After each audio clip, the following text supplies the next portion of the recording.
आखिर क्या हुआ जब अचानक से धरती फाड़कर बाहर निकले रावण के भाई विभीषण जी। जी हां दोस्तों, यह घटना अयोध्या नगरी की है जो हाल फिलहाल ही हुई है।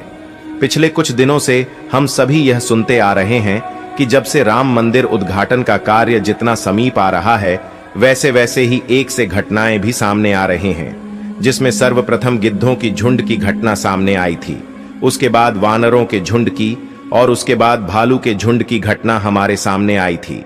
परंतु अब जो घटना सामने आई है वह बहुत ही अविश्वसनीय है, क्योंकि 8 चिरंजीवियों में से एक चिरंजीवी रावण के सगे भाई विभीषण जी अयोध्या में प्रकट हो चुके हैं। इसके बाद लोगों के मन में शंकाएं पैदा हो रही हैं कि यह क्या हो रहा है और आखिर यह कैसे हुआ। यह विचार सभी के मन में आ रहे हैं। तो आपको बता दें कि विभीषण जी को प्रभु श्री राम ने ही समय के अंत तक जीवित रहने का वरदान दिया था। दोस्तों, रावण के भाई विभीषण बहुत बड़े राम भक्त थे, जिस प्रकार से हनुमान जी, जामवंत जी, सुग्रीव और अन्य बहुत से लोग जो राम जी के बहुत बड़े भक्त थे, उनमें से एक हैं विभीषण। विभीषण जी जिन्होंने प्रभु श्री राम की मदद की थी रावण की मृत्यु करने में, क्योंकि एकमात्र विभीषण जी ही यह जानते थे कि रावण की नाभि में अमृत है, और वही एकमात्र सबूत थे जिन्हें यह पता था कि वह अमृत सिर्फ और सिर्फ रावण की नाभि में है और रावण सिर्फ वही वार करने से मरेगा। अगर विभीषण जी उस वक्त श्री राम का साथ नहीं देते तो हो सकता था आज रामायण का इतिहास कुछ और होता। दोस्तों, महर्षि विश्रवा को असुर कन्या कैकसी के संयोग से 3 पुत्र हुए, जो कि रावण, कुंभकर्ण और विभीषण थे। विभीषण विश्रवा के सबसे छोटे पुत्र थे। विभीषण बचपन से ही धर्मपरायण और भगवान का भक्त था। विभीषण की पत्नी का नाम सरमा और उसकी बेटी का नाम त्रिजटा था। एक बार तीनों भाइयों ने बहुत दिनों तक कठोर तपस्या करके ब्रह्मा जी को प्रसन्न कर लिया। ब्रह्मा ने प्रकट होकर तीनों से वर मांगने के लिए कहा। रावण ने अपने महत्वाकांक्षी स्वभाव के अनुसार ब्रह्मा जी से त्रैलोक्य विजयी होने का वरदान मांगा। कुंभकर्ण ने इंद्रासन की जगह गलती से निंद्रासन मांग लिया, इसलिए वह वर्ष में बस 1 दिन के लिए ही जागता था। अंत में विभीषण ने उनसे भगवत भक्ति की याचना की। तपस्या से लौटने के बाद रावण ने अपने सौतेले भाई कुबेर से सोने की लंकापुरी को छीनकर उसे अपनी राजधानी बनाया और ब्रह्मा के वरदान के प्रभाव से त्रैलोक्य विजयी बना। विभीषण भी रावण के साथ लंका में रहने लगे। रावण ने जब सीता जी का हरण किया, तब विभीषण पराई स्त्री के हरण को महापाप बताते हुए सीता जी को श्री राम को लौटा देने की सलाह देकर हमेशा धर्म की शिक्षा देता था, लेकिन रावण उसकी एक नहीं सुनता था। अंत में रावण ने उसे लंका से निकाल दिया।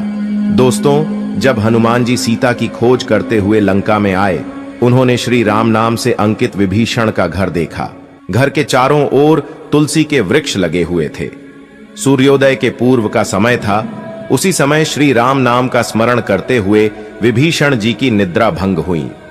राक्षसों के नगर में श्री राम भक्त को देखकर हनुमान जी को आश्चर्य हुआ। 2 राम भक्तों का परस्पर मिलन हुआ। हनुमान जी ने उनसे पता पूछकर अशोक वाटिका में माता सीता का दर्शन किया। जब हनुमान जी लंका का दहन कर रहे थे, तब उन्होंने अशोक वाटिका को इसलिए नहीं जलाया क्योंकि वहां सीता जी को रखा गया था। दूसरी ओर उन्होंने विभीषण का भवन इसलिए नहीं जलाया क्योंकि विभीषण के भवन के द्वार पर तुलसी का पौधा लगा था। भगवान विष्णु का पावन चिन्ह शंख, चक्र और गदा भी बना हुआ था। सबसे सुखद तो यह कि उनके घर के ऊपर राम नाम अंकित था।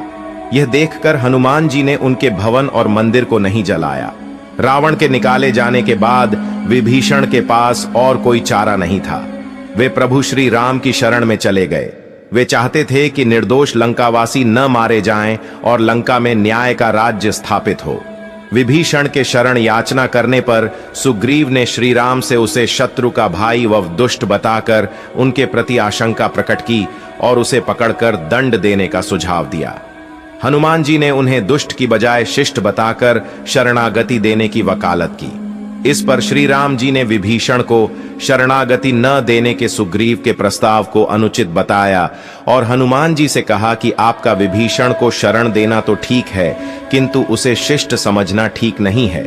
इस पर श्री हनुमान जी ने कहा कि तुम लोग विभीषण को ही देखकर अपना विचार प्रकट कर रहे हो, मेरी ओर से भी तो देखो। मैं क्यों और क्या चाहता हूं। फिर कुछ देर हनुमान जी ने रुक कर कहा, जो एक बार विनीत भाव से मेरी शरण की याचना करता है और कहता है मैं तेरा हूं, उसे मैं अभयदान प्रदान कर देता हूं। यह मेरा व्रत है, इसलिए विभीषण को अवश्य शरण दी जानी चाहिए। दोस्तों, विभीषण का एक गुप्तचर था जिसका नाम अनल था। उसने पक्षी का रूप धारण कर लंका जाकर रावण की रक्षा व्यवस्था तथा सैन्य शक्ति का पता लगाया और इसकी सूचना भगवान श्री राम को दी थी। विभीषण ने ही राम को कुंभकर्ण, मेघनाद और रावण की मृत्यु का रहस्य बताया था। भगवान श्री राम ने विभीषण को लंका का नरेश बनाया और अजर अमर होने का वरदान दिया। विभीषण जी सप्त चिरंजीवियों में एक हैं और अभी तक विद्यमान हैं। विभीषण को भी हनुमान जी की तरह चिरंजीवी होने का वरदान मिला है।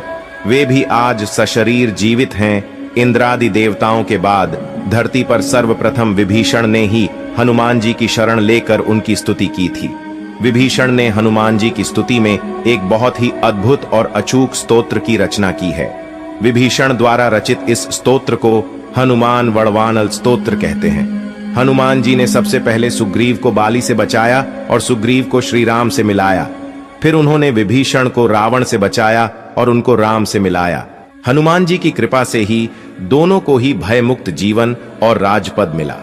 इसी तरह हनुमान जी ने अपने जीवन में कई राक्षसों और साधु संतों को भयमुक्त और जीवन मुक्त किया है। मित्रों, विभीषण जी की ऐसी भक्ति देखकर भी यदि आपने अभी तक चैनल को सब्सक्राइब नहीं किया है और वीडियो को लाइक नहीं किया है तो आप पक्के सनातनी नहीं हैं। इसलिए इस वीडियो को ज्यादा से ज्यादा शेयर करें और तैयारी करें आने वाली 22 जनवरी 2024 की भव्य राम वाली दिवाली के लिए। इसी के साथ वीडियो में अंत तक बने रहने के लिए धन्यवाद मित्रों।